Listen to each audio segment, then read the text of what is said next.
fampalalam-baovao ny MBS ianao amin'izao alina izao. Asainam-panazana ianao anaraka ny vaovao hatramin'ny farany.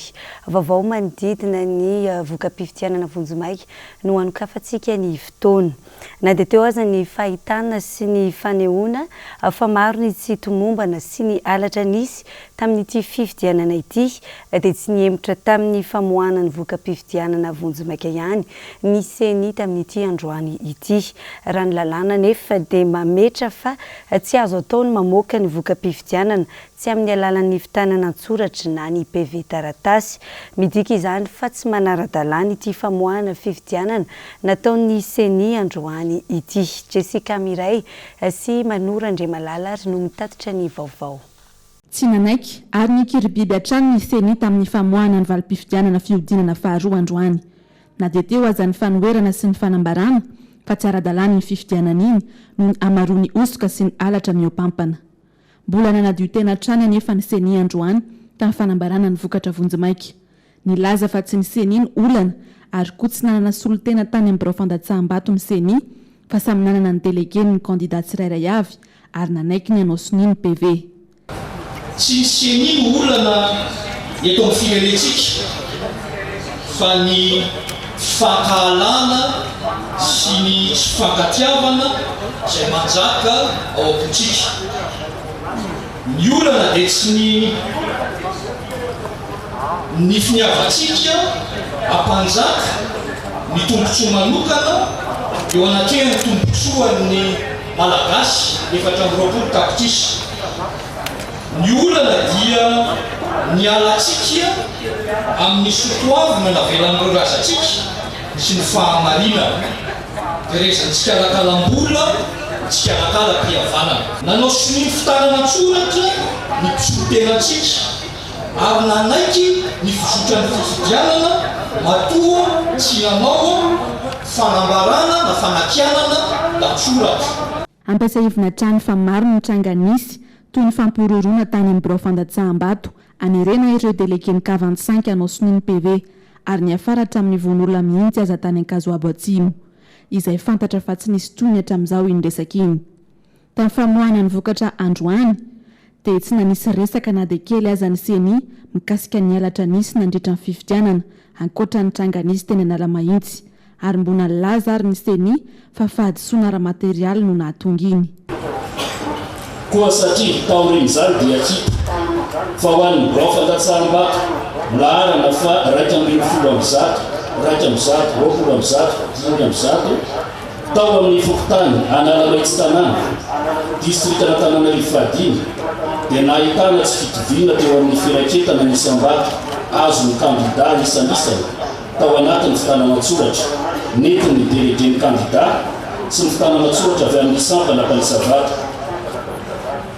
Koa satria taorian'ny fanamarinana ny taratasy ny asan'ny sampana mpanisavato ny voneram-pifidianana eo anivon'ny distrikta Antananarivo fadiny dia efa marina fa nisy fahadisoana ary materialy teo amin'ny famelona ny fitanana an-tsoratra.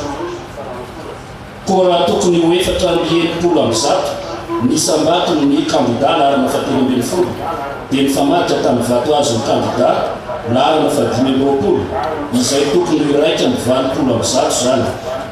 Satria nefa fahadisoana ara-materialy tsy misy fisalasalana izany. Ny fanitsina dia natao nandritry ny fikirakirana ny vokatra ary isotonana ny sainy ny fitsarana mahefa izany.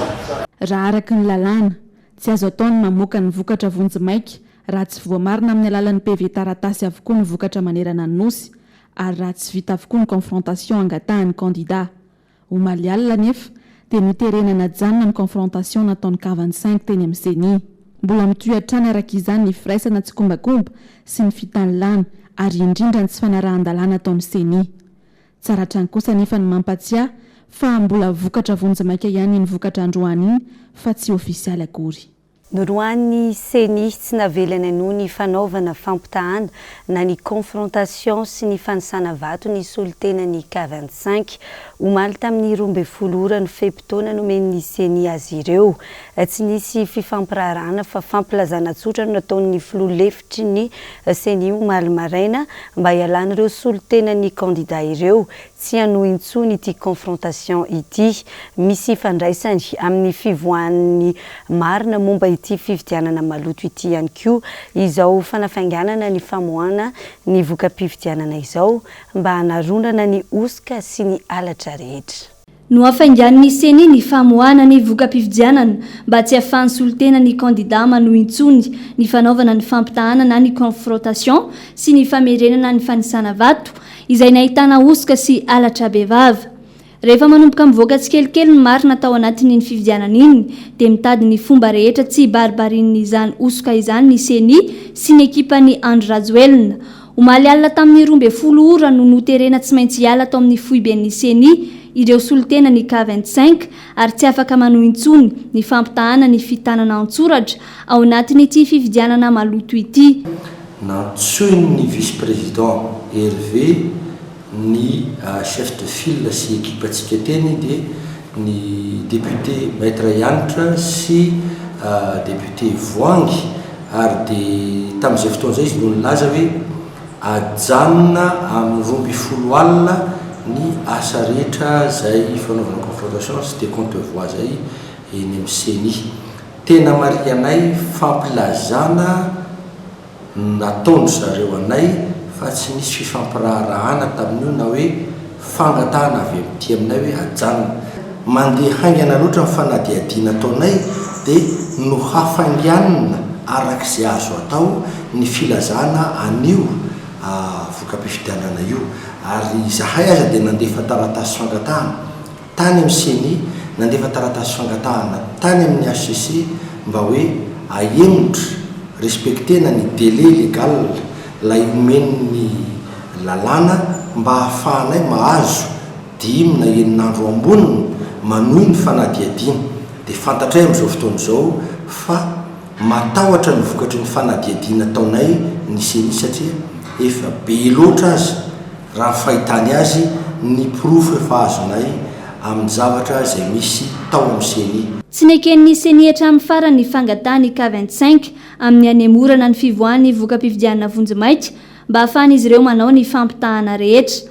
Midika izany fa matahotra ny voahan'ny marina ao anatin'ity firaisana tsy kombakomba amin'ny ratsy ity ny seni. Na izany aza efa voangona avokoa ireo profo goavana rehetra ary tsy maintsy hiaro ny safidiny hatramin'ny farany ny olom-pirenena. Sy le candidat tsony mangalatra zao fa miara mangalatra amin'ny seni ary ny seni ny tomponantoka tanteraka satria nahazo vola tany amin'ny karana. Ireo seni ireo rehefa tena dinihana za amin'ny fandroahana ataony zany dia karazarazana dictature moa izy ny bien monaty fa tsy ny prime ministre ka miara mitsokombakomba mangalatra tapenambava ny vahoaka malagasy. Matahotra izy dia navanseny dia nroahany matahotra ny confrontation satria mivoaka tsikelikely ny marina ary mbola ho avy be dia be ny profo etika fa mpangalatra ireo nyreketo apetrako. Raha ny lalàna dia iray andro aorian'ny famoahan'ny seni ny voka-pividianana vonjimaika no ahafahan'ny rehetra mametraka ny fitarainana sy ny fitoriana eny anivon'ny HCC momba ireo fandikan-dalàna na ireo tsy nety rehetra tao anatin'iny fividianana iny. Mitohy hatrany ary tsy hijanona ny hetsiky ny Samartana hiadatra amin'ny farany izy ireo hiaro ny safidiny na dia teo aza ny famoahan'ny seni ny vokatra vonjimaika. Tsy azo ahodikodina hoy izy ireo ny safidim-bahoaka ka hijoro amin'ny fahamarinana hatrany izy ireo. Tamin'ity androany ity dia nisy hatrany ny fanangonana ireo profo sy fijoroana vavolombelona ny trangana osika sy alatra tamin'ity fividianana ity. Jessica Miray sy Herzou Rajaonarivony. Mitohy ary tsy hijanona ny hetsiky ny fikambanana Samartana izay miady ary miaro ny safidim-bahoaka. Hetsika izay efa nisy omaly anangonana sy andraisana ireo profo ary fijoroana vavolombelona nitrangana osika sy alatra nisy tamin'ity fividianana filoham-pirenena ity dia tsy mikanja mitafo ny Mahamasina. Na dia teo aza ny famoahany seni ny vokatra vonjimaika izay hita fa feno osika sy alatra dia tsy hiamotra ihany koa izahay ho hatrany ny mpitarika ny fikambanana Samartana. Ny hetsika atao mikanja mitafo aloha ny efa araky ny efa fantatrareo dia toy foana ilay hoe fandraisana an'ireo karazana vavolombelona samihafa izay nahita maso nahatsapa ary nahita ny ainan'le zavatra ny ainana tany amin'ny isaky ny biro-pividianana zay tena mampalahelo moa fa saika isaka miborom-py fidianana dia misy zavatra tsy nety tsy le anomalie loatra nge ny anomalie ny efa hita foana iny na tany amin'ny fifidianana tamin'ny 2013 ary fifidianana ny lalam-panorendana ny référendum dia fa hita zay anomalie zay ary tsy voarina mihitsy le izy fa le tena olana amin'izao fotoana zao dia fahitana ny hoe ny osoka fa ankoatr'izay keo dia misy ny hoe fifampitezana mba andeha amin'ny fahamarinana sady anomanana raha teo ny zavatra hitsanga amin'ny sabotsy ho avy zao eny amin'ny parviana lakely moa zany no fihetsiketsehana ampilaminana zay ho ataony ny vahoaka tsy atao hoe mpanaraka fotsiny ka 25 fa zay mitady ny fahamarinana mpitondra fivavahana mijoro mampitondra fivavahana tsy mijoro fotsiny amin'ny maha hoe mpanohana ny K25 zay politika satria mpampanao politika amin'izay lafin'izay fa tena mijoro mampitondra fivavahana amin'ny teny mba tsy mety kosa ary io raha ohatra ka vice versa zao ary no nitranga ka hoe nangalatra ny taty amin'ny 25 fa ny 13 victime mijoro zay mijoro foana zay ary zany no izy zany ny fahamarinana ka za zany tena mahita hoe tena fa tsy fahamarinana be le izy fa manainga ny CNI mba heritreritra ihany zareo moa fahasalama maty heritreritra amin'le izy dia te hanao foana dia lao ataony ary dia izy ny tompona andraikitra amin'ny zavatra mitranga eto firenena. Anatevin-daharana ny hetsika izay atao eny amin'ny kianjany 13 Mey izao ihany koa ny fikambanana Samaritana ny sabotsy izao. Tsy fanakorontanana akory no isy eny amin'ny kianjany 13 Mey na ihany koa fanonganam-panjakana fa fitakiana fotsiny ihany ny marina sy fanehoana ny safidim-bahoaka. Ny hoavin'ny firenena sy ny taranaka tokoa no hiadiny eto satria vao fifidianana azy izao dia efa manjaka sahady ny alatra sy ny tsirefesi-mandidy. Anao ahoana izany rehefa tonga eo amin'ny fitondrana tokoa? Karapanondro miisa 2 alina no naparitaka tao anaty tany amin'ny faritra atsimo andrefaniny mba entina anaovana alabato ny ben'ny tanàna iray any Antoerana. Ananan'izy ireo pirofo ny endrika nisehon'ny alabato tany amin'ny birao fandatsaham-bato. Isan'izany ny fioaran'ny isan'ny nandatsaham-bato izay tsy mitovy amin'ny isan'ny mpifidy voasoratra ao anaty lisam-pifidianana. Nanjaka ny herin'ny vola tao anatin'ity fifidianana ity ary na ireo solotena ny kandida aza dia samy voavidy vola avokoa hoy hatrany ny fanazavany. Rahantsika ary ny fanampanazavana. Karapanondro osika manodidina ny 2 alina isa no naparitaka tao amin'ny faritra atsimo andrefana ampiasaina amin'ny fangalaram-bato nandritra iny fifidianana ny 7 ny volana Desambra lasa teo indy hoy ny fijoroana vavolombelona nataony ben'ny tanàna iray any amin'ny faritra iny. Voavidy vola avokoa ny akamaroan'ny olom-pirenena hatramin'ireo solotena ny kandida aza. Misy 20,000 karapanondro naparitaka tamin'ny région Atsimo andrefana iny. Dia iny amin'izay zany misy olona iray mitondra karatsy atambatsy ny iray zany dia misy 5 ao anatin'izay. Dia regny fa misy kosoka X numéro 13 aby. Dia iny amin'izay zany fa miteny eo ny sekretera ao hoe 5 leralera hoany nampiasa vola be sy tsy any amin'ny faritra aminay avao fa na era Madagasikara tena nampiasa vola zareo. Tena délégué des candidats voavidy zala-vola ihany. Maro tamin'ireo vata fandatsaham-bato no vao maraina dia efa feno ary isan'ny nahagaga izany satria tsy dia nazoto ny fidy loatra ny akamaroan'ireo olom-pirenena tany an-toerana nefa feno dia feno tanteraka ny vata mangarahara ary misy fiandraisany amin'ny fampiasana bileta efa misy marika mialoha izany. Eo ihany koa ny tsy fitovian'ny isan'ny nandasa-bato sy ny isan'ny mpifidy voasoratra anarana ao anaty lisam-pifidianana.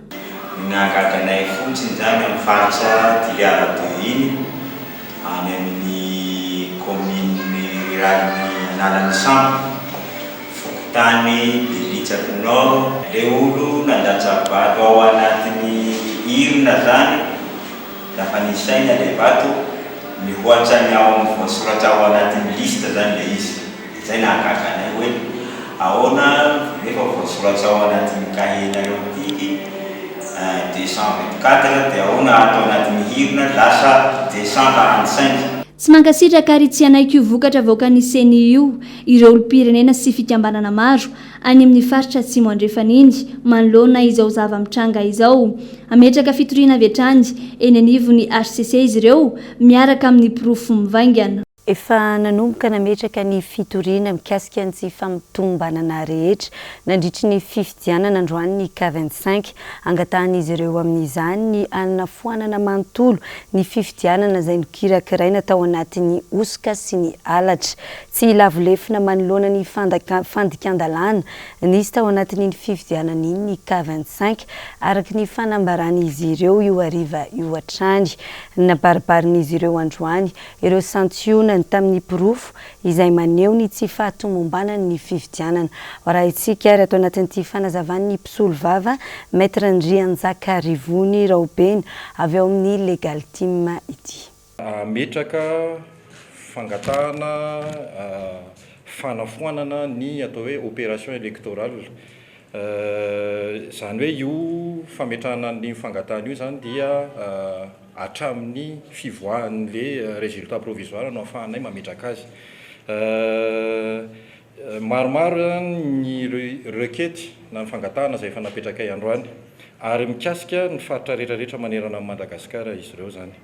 Ireo fangatahana ireo zany dia mikasika indrindra ny atao hoe tsy fahatomombanana rehetrarehetra izay nitranga ary nataon'ny CENI zany mandritra n'iny fotoam-pifidianana iny.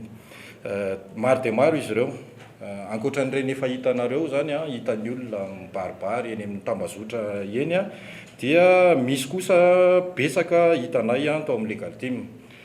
Tsy ho tanisaiko aminareo eto ireo fangatahana sy ireo hoe tsy fahatomombanan'ireo fa angamba ivery kosa fa misy ohatra afaka ho teneniko anareo dia ohatra araky ny 920 ny lalana amin'ny fen'ity fifidianana ity zany dia tokony hisy numéro de série bulletin tokana rehetrarehetra.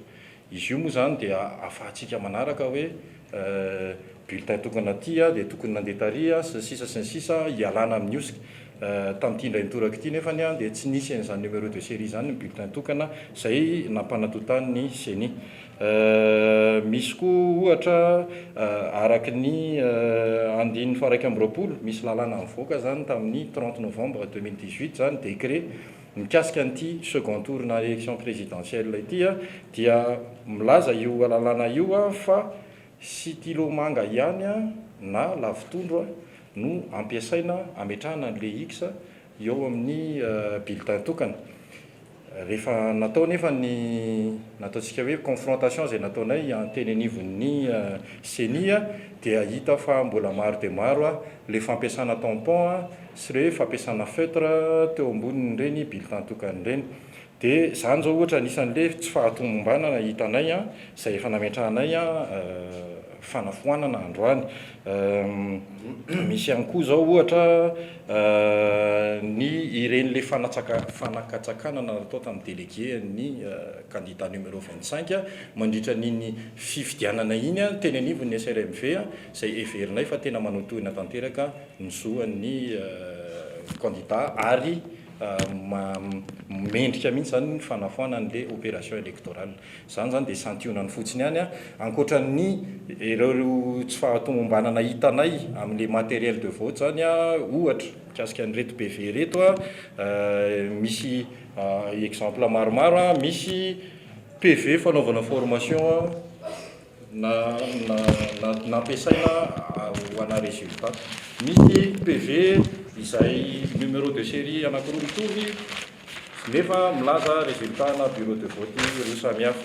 Misy faux PV hitanay mandehandeha ihany koa any anatin'ireny izay efa nananay daholo ny proof.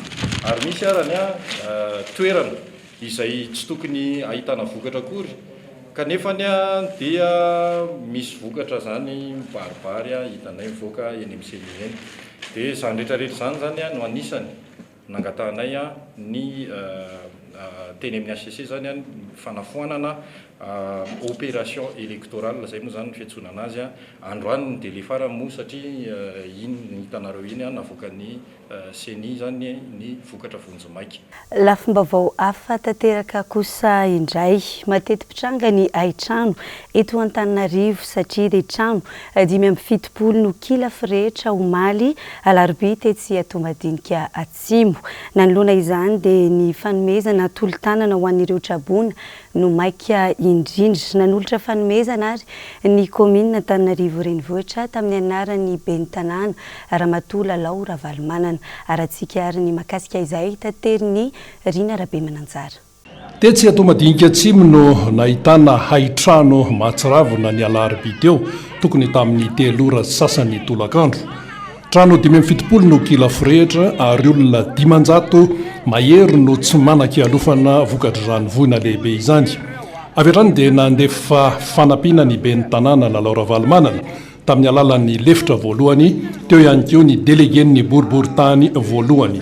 Naren'le vohina mahazo anareo eto ny ramatoa ben'ny tanàna Laura Valomanana dia maniraka ana eto izy satria io le hoe voninkazo mahatratra dia amin'ny misy fandaminana atao misy vary eo zany folgony dia misy menaka 10 carton dia akoatran'izay misy siro 3 gony koa dia misy koveta 50 dia so 50 araka ny fanresaka teo amin'ny président'ny fotany teo moa dia misy fandaminana efa nataonareo mizara groupe folo dia amin'izao alina zao nisy fandaminana natao koa tao amin'ny EPP dia misy efitra enina ao amin'ny EPP ao ka aporisihana ny zaza mambehivavy hoe ny mandeha any satria tsisy atoriana fa ny lehilahy tsy maninona miandry toerana ato ihany dia le entana le nitenenina anareo teo zaraina par groupe zany ohatra hoe raha groupe folo ny eo dia isaky ny groupe zany tokony hanana vary ray gony tokony hanana menaka ray carton dia tokony hazo amin'le sira dia mahazo amin'le so koa tsy mahazo amin'le koveta zay aloha zany no nisaotra avy hatrany ny ben'ny tanàna n'Antananarivo renivohitra Laura Valomanana ireo trabona izay nahatsiaro fa tsy irery ireto trabona ireto fa ao anatin'izao vona izao dia misy ny tolo-tanana ataony ao anivon'ny komina Antananarivo renivohitra amin'ny anaran'ny ben'ny tanàna Laura Valomanana. Madama ben'ny tanàna zany zahay fanjerenjery vahoaka madinika rehetrarehetra misaotra betsaka anazy ampitao aminazy any fisaorana betsaka zany avy amin'ireto vahoaka rehetrarehetra zay tsisy fa dia toe ny vona mazanay mahafaly anay fa le fihetseham-po mba nataony aminay zany mahafaly anay mba misy fijery any dia misaotra betsaka tompoko. Fa mametraka aia amin'izao aitrano izao ireo mponina maitrano teto ato-madinika atsimo. Vao amin'le ilan'ny tranoko le izy mifandray rindrina zahay dia za matoritory ao an-tranonay ao zany maheno zavatra maimboraikina dia tena zany koa jereo fa zany zavatra maimboraikina zany dia tsisy afondrehatra mamo mivoaka mijery avao amin'le trano ambadiko misy avy eo amin'ny varavarankeliny zareo misy setroka amin'ny tambolombolona maintimainty be mivoaka dia niantso an'le zanako lahy fa izy koa zany matory efitra ronitra na izy matory amin'ny efitra ray prince main trano kolomby tranon'le kolomby zay io trano io dia veo nandeha niazakazaka eo amin'ny 10 metatra ny antso vonjeo amin'ny manodidina zany hoe vonjeo fa main trano kolomby verina efa afo be 10 metatra tonga dia le trano ray ny kolomby io tonga dia mirehatra tsisy azo vonjena tsony mihitsy dia tonga dia may mitatra na ny tranoko tsisy voaray tsisy tsy afaka niditra tao an-trano tsony zany vao izay ataoko hoe eo amin'ny 10 minitra raha be indrindra tonga dia tsy tafiditra tao an-trano tsony aho. Zay tena ao anatin'ny victime ary zao tonga dia tsisy raisina afa-tsy zao hitanareo zao. Ny etaetanay zany dia hoe tena hoe tsisy azo raisina tsony zany zay tsy eo amin'ny trano eo amin'ny 20 tafo teto tsisy azo raisina fa tsy ny tena koditra dia mba nijereny mpitondra fanjakana sy ireo malala tanana anay fa zao dia samy amorony arabe daholo aloha mamelamelatra memen'olona lamba mamelamelatra atoriana androany alina. Fantatra fa nanolotra angara lehibe ihany koa ny BNGRC ialofan'ireo ponina izay tsy manam-pialofana vokatra ity aitrano lehibe dia ity antoa madinika atsimo ity. Nanao fanambarana androany syndicat ny mpiasa eto Madagasikara mikasika ny olana jirama fanahinina natao ny fanindran-dalana amin'ny fiandrasana ny voka-pifidianana ity fanambarana ity mba ahafahan'izay mpitondra vaovao eo mamany olana misy eo amin'ny jirama. Fanampanazavana. Ny syndicat ny mpiasa eto Madagasikara dia manao izao fanambarana izao. Manoloana izao kiondalana lalovan'ny firenena sy ny zava-misy eto amin'ny orinasa jirama izahay bureau national ny syndicat ny mpiasa eto Madagasikara na ny SEM dia manao izao fanambarana manaraka izao. Mijoro hatrany amin'ny foto-kevitra ijoroany dia ny fiarovana ny mpiara-miasa sy ny orinasa. Koa manaitra ny mpitantana ho an'ireo mpiasa voatery miasa andro tsy fiasana mba tsy ho asiana sakana ny fandoavana ny ora ambony ampanga ary tsy ho ferana fa avela malalaka. Tokony hisy ihany koa ny fandaminana fa tsy tokony hisy fanerena raha misy tsy fahafahana miasa amin'ny andro tsy fiasana. Manohatra ny fandroana tsy ara-drariny mahazo ny mpiara-miasa ary mametraka ny tokony anajana ny fifanarahana iombonana na ny règlement intérieur ny convention collective. Vonina hatrany anefa ny syndicat SEM amin'ny fampiresahana. Fahatelo, manohatra marindrano ny endrika kolaka na mivantana ka mitondra ny orinasa makany amin'ny sehatry ny atao hoe privatisation. Faefatra sady farany ny syndicat SEM dia tsy manao politika na manohana toko politika ary tsy manana fifandraisana ara-politika na amin'iza na amin'iza. Natao anio teto Antananarivo 7 Desambra taona 2024. Ny birao izay manao sinoe eto ambany amin'izao fanambarana izao. Sora toko. Tapitra ny vaovao amin'izao alina izao ankasitrahana tomboky lahy sy tomboky vavy ny fanaranao izany hatramin'ny farany dia mametraka ny veloma mandram-piona ary manome fotoananao indray ho amin'ny rahabitso.